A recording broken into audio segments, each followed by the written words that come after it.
Hello everyone, কেমন আছো তোমরা সবাই?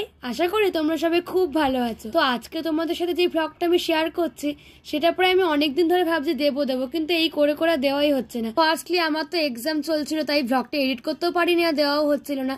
তাই এখন যখন ভাবলাম টাইম যখন পেয়েছি তো ব্লগটা শেয়ারই করে দিই। প্রায় অনেকদিন আগেই আমি, মা আর দাদা মিলে গিয়েছিলাম তারাপীঠে। ফার্স্টে আমরা বাসে করে গেছিলাম শিয়ালদা স্টেশন, আর সেখান থেকে ট্রেনটা ধরেছিলাম।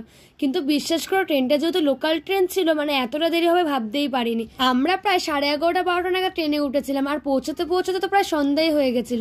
আর ট্রেনে আমরা খেয়েছিলাম আলু পনির দিয়ে একটা বিরিয়ানি ছিল, ওটা খেয়েছিলাম। আর এমনি টুকটাক চিড়ে ভাজা, গুড় কাটে এসব খেয়ে দিনটা কাটিয়েছিলাম। তারপর অ্যাট লাস্ট আমরা রামপুরহাট স্টেশনে পৌঁছে বাসে করে গিয়েছিলাম আমাদের লজে। আর আমাদের এই লজটার নাম ছিল হচ্ছে আশা লজ, যেটা কিনা মায়ের মন্দির থেকে খুবই কাছে, বলতে পারো প্রায় 5 মিনিটের মধ্যে মায়ের মন্দিরে পৌঁছে যাওয়া যাবে। আমরা যে রুমটাতে ছিলাম সেটা বেশ ভালোই ছিল, যেহেতু আমরা বাইরে থেকে এসে টেস্ট চেঞ্জ করেছি তাই একটু অগোছালো লাগছে ঠিকই, কিন্তু রুমটা বেশ পরিষ্কার পরিচ্ছন্নই করা ছিল। যেহেতু আমাদের পৌঁছতে বেশ অনেকটাই রাত হয়ে গেছিল, তাই জন্য সেদিনকার কোথাও ঘুরতে যাইনি।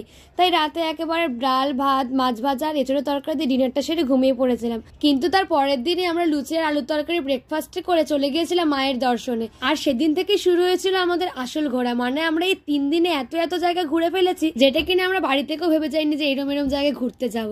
যদিও এই সব জায়গার ভিডিওগুলো একটা ব্লগে দিতে পারিনি, তাই জন্য এটার আরো 1 বা 2 পার্ট আসবে, না হলে তো অনেক বড় ভিডিও হয়ে যেত।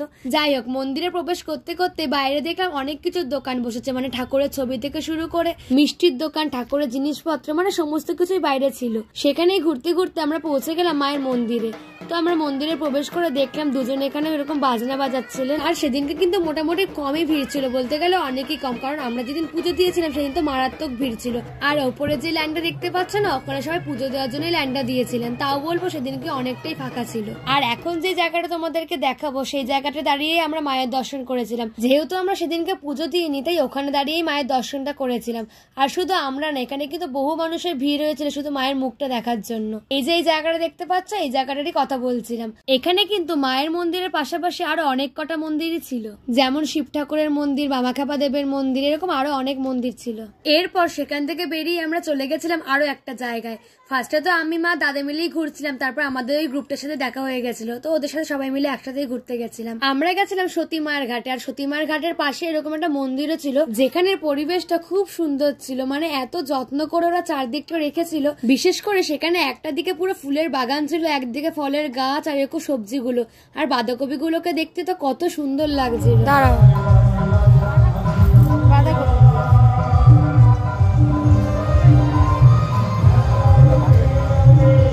আর সেখান থেকে বেরিয়ে আমরা গেছিলাম সতী মায়ের ঘাটে, যেখানে যজ্ঞের ব্যবস্থাও হচ্ছিল। আর এই যে ঘাটটা ছিল এটাই হলো সতী মায়ের ঘাট। ওই দেখো আমার মা জলের মধ্যে কি একটা যেন করছিল। আর এই ঘাটের পাশেই ছিল মা মুন্ডমালিনীর মন্দির।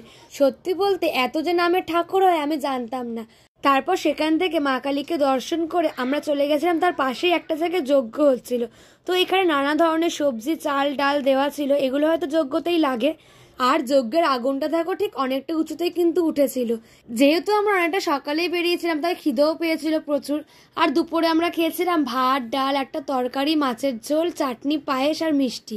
এরপর খাওয়া দাওয়া কমপ্লিট করেই আমরা রওনা দিলাম বামদেব বাবার বাড়ি দেখার উদ্দেশ্যে। টোটো করেই আমরা ঘুরতে বেরিয়েছিলাম। তো ফার্স্টে গেছিলাম বামাখ্যাপা দেবেরই বাড়িতে। এদিনকে এত সুন্দর ওয়েদারটা ছিল না, মানে বেশি রোদও ছিল না, এদিকে বৃষ্টিও ছিল না, জাস্ট মারাত্মক ওয়েদার ছিল। আর এই ওয়েদারে এত সুন্দর চারদিকের পরিবেশ, শুধু সবুজ আর সবুজ। আমাদের এখানে তো এত সবুজ দেখাই যায় না। সত্যি বলতে আমি গ্রামেতেই ফার্স্ট টাইম গেলাম, আর ওখানে এত কুড়ে ঘর, চারদিকের গাছপালা দেখে আমি সত্যি মুগ্ধ হয়ে গেছিলাম। টোটো করে আমরা 15 থেকে 20 মিনিটের মধ্যে পৌঁছে গেছিলাম। চলো তোমাদের এবার এক একটা বাড়ি ঘুরিয়ে দেখাই।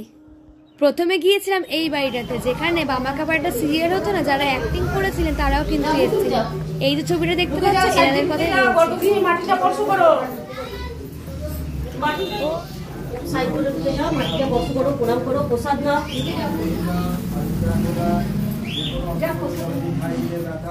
তারপর সেখান থেকে বেরিয়ে আমরা চলে গেলাম দ্বিতীয় বাড়িটিতে। এটাও আমরা দেখে নিলাম।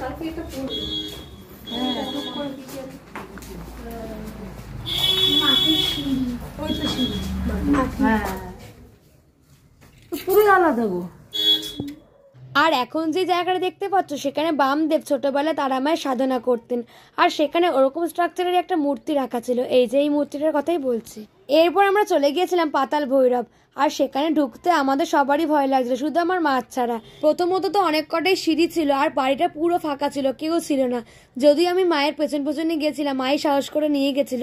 তো নিচে নেমে দেখলাম ওখানে মহাদেবের মূর্তি ছিল, যেটা দেখে আমার মনটা সত্যি ভালো হয়ে গেছিল। আর তার পাশেই ছিল মা তারার আরেকটা মন্দির। এবারে যে বাড়িটা তোমাদেরকে দেখাচ্ছি, সবাই বলছিল এটাই বামাখ্যাপা দেবের আসল বাড়ি, মানে এই খড়ের চালের মাটির ঘরটা। এরপর সেখান থেকে বেরিয়ে আমরা কিন্তু আরো অনেক জায়গায় ঘুরতে গিয়েছিলাম, আর সেগুলো দেবো আমি নেক্সট পার্টে। আর এই ভিডিওটা তোমাদের কেমন লাগলো অবশ্যই আমাকে কমেন্টে জানিও। যদি ভালো লেগে থাকে তাহলে একটা লাইক, শেয়ার আর সাবস্ক্রাইব করে দিও। দেখা হচ্ছে নেক্সট ভিডিওতে। Thanks for watching, tata.